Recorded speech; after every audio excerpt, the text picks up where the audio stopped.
નમસ્કાર મિત્રો, નમસ્કાર. આપણે વેલસન ફાર્મર ફર્ટિલાઇઝરમાંથી આવીએ છીએ અને જે વિવિલ આવે છે ઈયળ માટેની, તો એ ખેડૂતે વાપરેલી છે. તો એ દવા વિશે આપણે ખેડૂતને જાતે જ પૂછીએ. શું નામ તમારું? વાઘેલા શંકરસિંહ ચખુજી વાસણ, વાસણ ગામ, તાલુકો ગાંધીનગર, તાલુકો જિલ્લો. બરાબર. હવે અત્યારે આપણે જોવા જઈએ તો 26/12/2024ના દિવસે જોવા જઈએ તો ઘણી બધે જ ઈયળો જોવા મળે છે, જેના અંદર અહીંયા સ્પેશિયલી કહેવાય કે કાતરા અહીંયા વધારે પડેલા છે. અહીંયા આપણે જોઈએ કાતરો શોને કહેવાય, તો અહીંયા એ આ રીતના અહીંયા આપણને કાતરા જોવા મળે છે. હવે આ ખેતરની અંદર તમે શેનો ઉપયોગ કરેલો છે? વિટોગો. બરાબર. અહીંયા આપણે જોઈ શકીએ છીએ વિવિલ એ વર્ટિગોનો ઉપયોગ કરેલો છે, જેને વાપરવાથી તમને આ લસકાની અંદર શું રિઝલ્ટ જોવા મળ્યું? 7 વાગે બધા મળી ગયા હતા મિત્રો. અહીંયા જોઈ શકો છો તમે 12 કલાકમાં રિઝલ્ટ મળ્યું.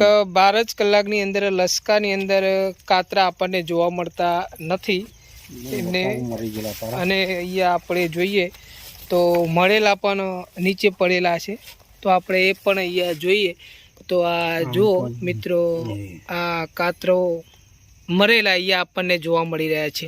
આ ખેડૂત ખુદ આપણને બતાવી રહ્યા છે કે જુઓ આ કાતરા અહીંયા મરી ગયા છે. અત્યારે હાલ આનો ઉપદ્રવ બહુ છે. તો બાજુના ખેડૂત પણ આવેલા છે. શું નામ તમારું? અંતાણી મુકેશભાઈ, ગામ વાસણ, તાલુકો જિલ્લો ગાંધીનગર. બરાબર. તો બાજુના ખેડૂત છે શંકરજી વાઘેલા. હા, તેમના બાજુમાં જમીન અમારી આવેલી છે. બરાબર. કાલે સાંજે આ દવાનો ઉપયોગ કર્યો લસકાની અંદર. બરાબર. તો પછી સારું એવું રિઝલ્ટ મળેલું છે. અને આ કાતરા અને અમારે અહીંયા ગામડાની ભાષામાં હોમટા બી છે. હોમટા. હા, બરાબર. તો તમામ નાશ પામી ગયેલ છે. તો અહીંયા મિત્રો જો સારું એવું રિઝલ્ટ મળેલું છે દવાનું. ઓકે. તો બીજા ખેડૂતનો પ્રોડક્ટ વાપર્યું હોય તો તમે શું કહેશો? રિઝલ્ટ સારું છે, સારામાં સારું રિઝલ્ટ છે. દિવેલાની અંદર બી આનો ઉપદ્રવ અત્યારે વધુ પ્રમાણમાં છે. બરાબર. દિવેલાની અંદર બી આનો ઉપદ્રવ વધારે છે. બરાબર. તો અહીંયા મિત્રો જુઓ ફરીથી આ એમને હોમટા જે મરેલા છે અહીંયા લાવેલા છે. તો અહીંયા આપણને સારું એવું રિઝલ્ટ મળેલું છે. તમે આ પ્રોડક્ટ વાપરવાથી સંતુષ્ટ છો? સંતુષ્ટ. ઓકે.